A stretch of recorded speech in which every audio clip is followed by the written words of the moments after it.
दोस्तों इस वीडियो में बात करूंगा Apple M1 Mac SSD problem के बारे में। आपने बहुत सारा आर्टिकल देखा होगा कि जो एप्पल का M1 मैक है उसमें एसएसडी का प्रॉब्लम आ रहा है, जो एसएसडी का लाइफ स्पैन है वो बहुत कम है। तो दोस्तों इसी के बारे में डिटेल में बात करूंगा। नमस्कार दोस्तों, मैं हूं अंबुज, आप देख रहे हैं कि अंबुज। तो stay tuned and let's start. तो दोस्तों आजकल आपने बहुत सारा आर्टिकल्स देखा होगा कि जो एप्पल का M1 मैक है उसके जो एसएसडी में काफ़ी प्रॉब्लम आने लगा। तो दोस्तों ये जो न्यूज़ है वो 100% करेक्ट नहीं है। मतलब कि प्रॉब्लम है, लेकिन आप इस प्रॉब्लम को दूसरे तरीके से मैं आपको समझाऊंगा। तो दोस्तों आप ये देख लें, यहाँ पे बहुत सारे आर्टिकल छापे गए हैं। तो दोस्तों मैं आपको आर्टिकल दिखा रहा हूँ जेडनेट का, the M1 Mac write issue, what's going on with Apple SSD. और एक है टॉम गाइड का, Apple M1 Mac SSD are facing big problem and it could kill your laptop. दोस्तों बहुत सारे आर्टिकल्स इस पे लिखे गए हैं। तो दोस्तों एक्चुअल में क्या है कि जो एप्पल है वो मेमोरी स्वैपिंग टेक्निक्स का यूज करता है। जैसे मान लो कि आपका जो रैम है वो 8 GB का है और आपको रैम के लिए मेमोरी कम पड़ रही है, तो वो क्या करता है, इंटरनल एसएसडी में एक मेमोरी असाइन कर देता है और वहाँ से जो रैम को जितनी मेमोरी की ज़रूरत पड़ती है तो वो यूज करता है। दोस्तों ये न्यूज़ आप देखा होगा कि एप्पल में ये सारे मेमोरी स्वैपिंग का जो टेक्निक्स है आप एप्पल की वजह से सुने होंगे, लेकिन ये ऐसे नहीं है। विंडोज़ के लैपटॉप होते हैं, सिस्टम्स होते हैं, वो भी मेमोरी स्वैपिंग टेक्निक्स का यूज करते हैं, लिनक्स भी यूज करता है। तो दोस्तों ये जो न्यूज़ जो एप्पल में आया है, क्योंकि जो Apple memory swapping technique use करता है उसके वजह से जो आपका एसएसडी है वो काफ़ी ज़्यादा बढ़ जाता है। एक्चुअल में एप्पल के जो ऐप्स होते हैं वो थोड़ा सा हैवी होते हैं, तो उनको यूज करने के लिए रिसोर्सेज की ज़्यादा ज़रूरत पड़ती है और उन रिसोर्सेज को मेमोरी की ज़्यादा ज़रूरत पड़ती है। तो अगर आपका लैपटॉप 8 GB मेमोरी है और उसको ज़्यादा चाहिए तो वो आप आराम से मेमोरी स्वैपिंग कर लेता है। और दोस्तों बता दूं कि जो एप्पल के एसएसडी होते हैं वो काफ़ी फास्ट होते हैं, तो जो मेमोरी स्वैपिंग के टाइम में जब आप उसको यूज करते हो तो प्रॉब्लम नहीं होता है। लेकिन विंडोज़ के लैपटॉप में अगर आपका एचएसडी है तो उस समय जो मेमोरी स्वैपिंग होता है, जो आपका सिस्टम है वो एक्स्ट्रा मेमोरी को आपके एचएसडी में असाइन करता है और वहाँ से जब उसको दोबारा मेमोरी की जरूरत पड़ती है तो वो काफ़ी स्लो आता है, तो जिसके वजह से प्रॉब्लम होता है।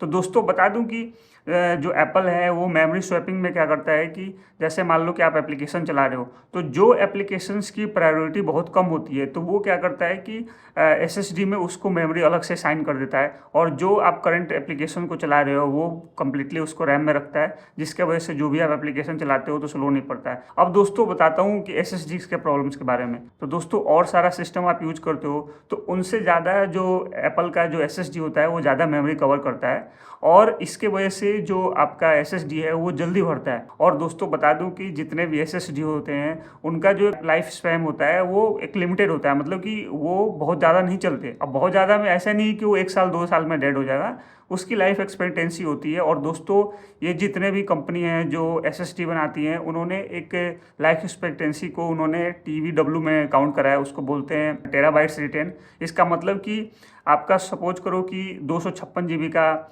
आपका एसएसडी है, तो आप उन्होंने अगर कंपनी ने मेंशन कर रखा है कि 300 TBW, मतलब कि 300 बार 1 TB तक का आप मेमोरी स्वैप करोगे, मतलब कि आप उसमें मेमोरी फुल करोगे फिर डिलीट करोगे, फुल करोगे डिलीट करोगे।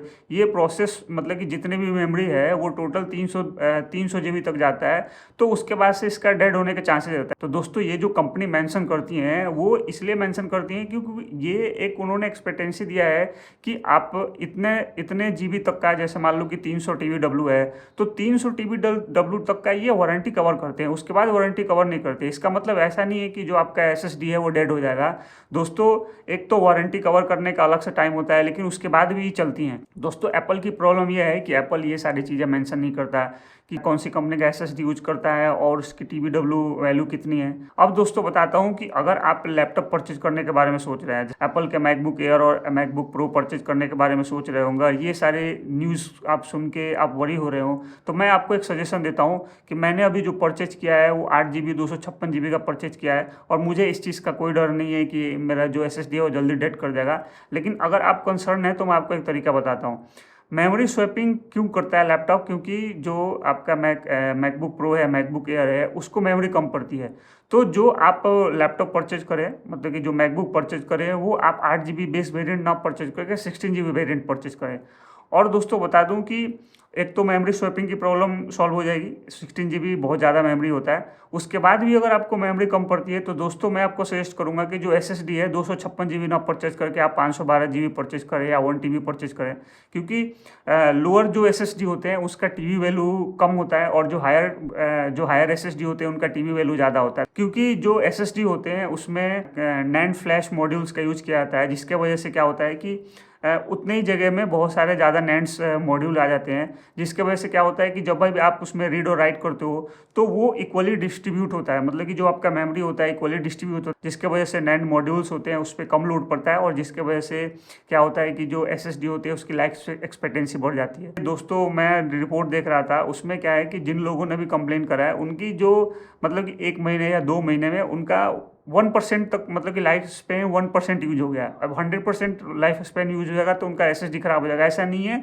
ये वारंटी के अंडर की बात की है, मतलब कि वारंटी तक का ये उन्होंने कवर किया। और दोस्तों वारंटी जितने साल का भी है, 1 साल 2 साल 3 साल का, उसके हिसाब से आप वरी कर सकते हो। लेकिन दोस्तों मेरा मानना ऐसा है, और जितने भी मैंने मतलब रिसर्च करा उससे पता चला है कि आपको इससे डरने की ज़रूरत नहीं है। दोस्तों मैं एक चीज़ का सजेशन देना चाहूँगा कि अगर आपने मैकबुक प्रो और मैकबुक एयर बेस वेरिएंट में परचेज कर लिया है, 8 GB और 256 GB में परचेज कर लिया है, उसके बाद भी आप वरी करते हो तो मैं आपको सजेस्ट करूँगा कि आप एक्सटर्नल हार्ड डिस्क परचेज कर लें और हाई स्पीड वाले एक्सटर्नल हार्ड डिस्क परचेज करें। दोस्तों सैमसंग का T5 और T7 है, और सैनडिस्क के भी हैं जो Gbps तक का रीड और राइट स्पीड देते हैं, तो वैसे हार्ड डिस्क परचेज करें। आपका जो मतलब कि SSD है लैपटॉप का, मतलब कि मैकबुक का SSD है, वो उसे कोप अप करने में कोई प्रॉब्लम नहीं होगा, मतलब ईजिली फाइल ट्रांसफर हो जाएगा। और आप अपने मतलब कि जैसे मैं बता दूं कि वीडियो एडिटिंग के केस में क्या होता है कि आपको अपने सिस्टम पे फाइल कॉपिंग करने की जरूरत नहीं पड़ेगी। आप डायरेक्टली अपने SSD के थ्रू, जो एक्सटर्नल हार्ड ड्राइव होगा उसी के थ्रू आप अपने जो फाइल एक्सेस कर पाएंगे। वीडियो एडिटिंग के जो फाइल्स हैं, जो आपने बड़े बड़े फाइल्स रखे हैं, आपको अपने लैपटॉप में कॉपी करने की जरूरत नहीं पड़ेगी, वहीं से डायरेक्टली आप एडिट कर पाएंगे और अपने फाइल को, अपना जो फाइनल प्रोजेक्ट है उसको आप एक्सपोर्ट भी कर पाएंगे।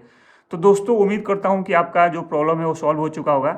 उसके बाद भी अगर कोई क्वेरीज रहता है तो आप कमेंट बॉक्स में कमेंट करें, मैं जरूर रिप्लाई करूंगा। अगर ये वीडियो अच्छा लगा तो लाइक करें, शेयर करें, और चैनल पर फर्स्ट टाइम आए तो सब्सक्राइब भी करें। Thanks for watching this and have a nice day.